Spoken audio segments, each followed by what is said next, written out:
உங்க பையன் ஒன்றும் தன்னைக்கு அடிமையா சிவராமன் பொண்ணு ரேகா தான் வரணும்னு வரம் வாங்கிட்டும் வரல. நீங்க பிறக்கும்போது எங்களோட முதுமையில ரேகா தான் எங்களை பார்த்துக்கணும் அப்படின்னு சொல்லி வரமும் வாங்கிட்டு வரல. அது மட்டும் இல்லாம எல்லா பொண்ணுகளுமே அவங்க அப்பாவை கடவுளுக்கு நிகரா பார்க்கறாங்க. அதனால எங்க மாமா கண்டிப்பா வாசப்பட்டதை நிறைவேற்றி வைப்பார். அவர்னால முடியல அப்படின்னாலும் அவளோட அண்ணனுக்கு நாங்க கண்டிப்பா நிறைவேற்றி வைப்போம். ஆ, பாப்போம் பாப்போம், அதையந்தான் நானும் பார்க்காமையா போயிட போறேன். படையப்பா படத்துல வர ரம்யா கிருஷ்ணன் மாதிரி சாகுற வரைக்கும் அவ கல்யாணம் ஆகாம இப்படியே தான் இருக்க போறா.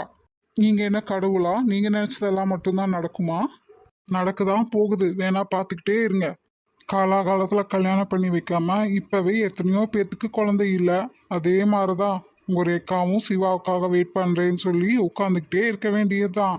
அவளுக்கு குழந்தையும் இல்லாம தான் போக போகுது. அடேங்க அப்பா, நீங்க அவ்வளோ பெரிய ஆளா? முக்காலமும் உணர்ந்து பேசுறவரா?